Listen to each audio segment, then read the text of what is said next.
Hey, what's going on, guys? Let's talk a bit about in terms of how to stop living paycheck to paycheck in 4 easy steps. We usually talk a lot about investing, trading, and so on, but a lot of times people ask me, hey, you know what? I don't have any money to start trading. What should I do, right? So that's one of the reasons why I want to make this video. I'm talking about in terms of how to stop living paycheck to paycheck, because based on the most recent numbers that I've been reading through, that generally 8 out of 10 people, if you ask, are you able to save any money? Most of them they don't. Either when you're young, I mean, if you're 25, 30 years old, you blow up a whole bunch of money on nonsense stuff, things that you don't need. You might go on vacations, buy money in cars, clothes, and a whole bunch of stuff, right? If you're older, I mean, once you have kids and all, I mean, there's really no money left to save. I mean, you have to bunch of buy a whole stuff for kids, save for the education, and a whole bunch of stuff going on. So today we're really going to talk about in terms of how to stop doing it. I mean, if you are one of those conditions where you know what, you're going from one week to another week to another week. So every bi-weekly paycheck or monthly paycheck, every paycheck that you get is pretty much gone, right? You don't see any of it, and you're really trying to.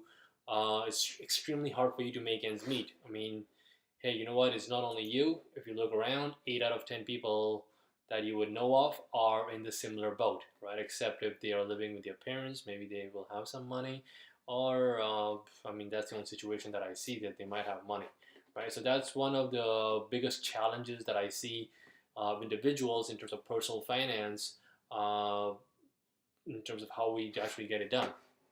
So rule number one is actually make a budget, right? Sounds easy, but hey, you know what? I'm a big believer of putting pen to paper. If you are technology savvy, then tech savvy, then hey, you know what? There's a whole bunch of Excel sheets you can use. But hey, you know what? At the end of the day, if you want to make a budget, make a commitment. If you want to make a commitment, write it down. If you write it down, you know what? Whatever you write it down, it is going to go in your head because you are actually writing it down. So if you're making a budget, budget making is easy. It's not too complicated. You want to see what your income is, what your expenses are. I mean, the best is, you know what? You take a look at your last 3 months or 6 months credit card statements, bank account statements, average it out, and that would be a good measure to see in terms of your budgeting what your expenses are, right? Some expenses might happen on a monthly basis or every 2 months, every 3 months. So if you do 3 or 6 months of your bank account statements and your credit card statements, that would be a good idea. Now, I'll give you some time, so sit down and make some budget, right?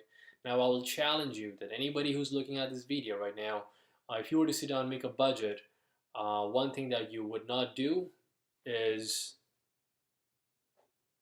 automate your savings, which is paycheck, right?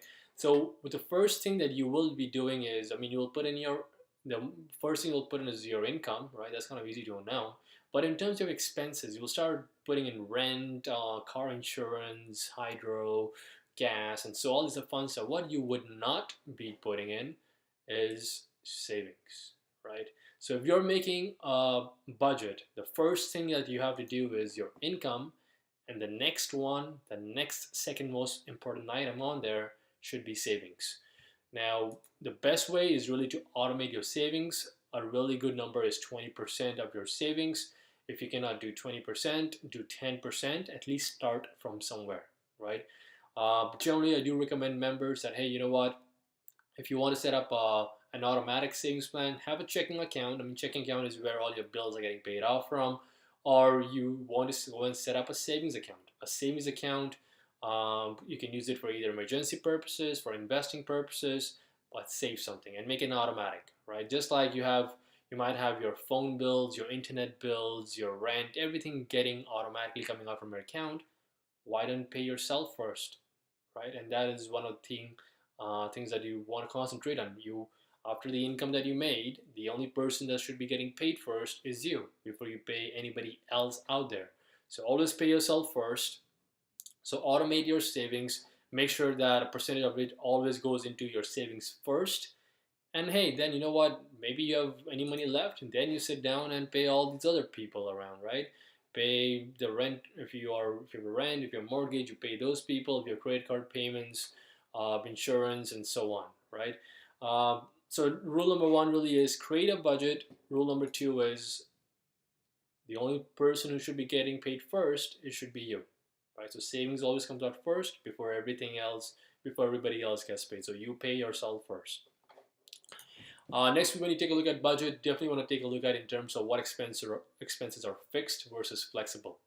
Right, fixed expenses, something like rent, mortgage, if you have life insurance, car insurance, gas, those are kind of fixed expenses, right? There's really not a lot of much of things to move around. But when it comes about of like flexible expenses like food, clothing, entertainment, right?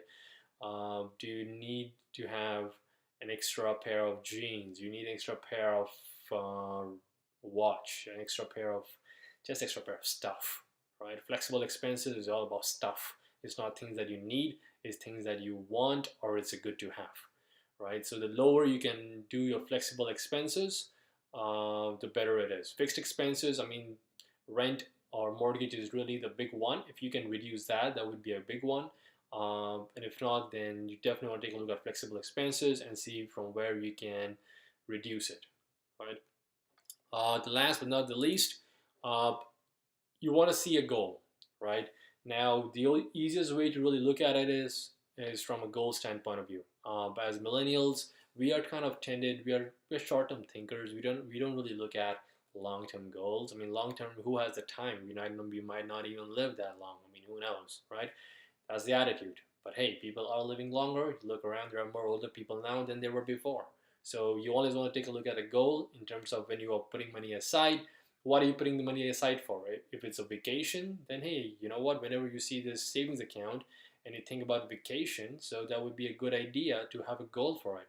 If you're saving for a house or maybe for a condo, maybe if you're looking to set money aside just for emergency funds or maybe for your retirement or for college.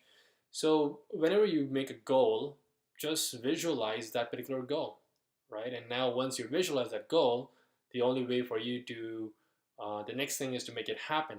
For it to make it happen is you have to do step number 2, which is automate your savings so you will get paid first before anybody else. So really easy steps. Number 1, make a budget. When you make a budget, automate your savings, right? Don't wait for to see after all these other people are getting paid and then you think, hey, you know what? Let me pay my rent, let me pay my car insurance, let me pay my phone bills, internet, and so on, and then whatever is left over, hey, then maybe I'll pay myself. Not gonna work. You will have to pay yourself first before you can actually go pay anybody else. I mean, you're working for yourself, or are you working to pay an internet bill or a phone bill? Right? You're working for yourself. So number 2 is automate your savings. Number 3 is trying to figure out what your fixed expenses are versus your flexible expenses. And flexible expenses, as the name is flexible, you can definitely go and reduce it.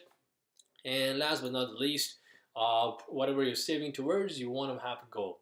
I mean, just savings for the sake of savings is not really that motivating.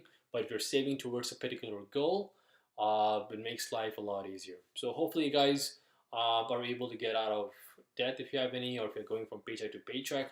And have a great day.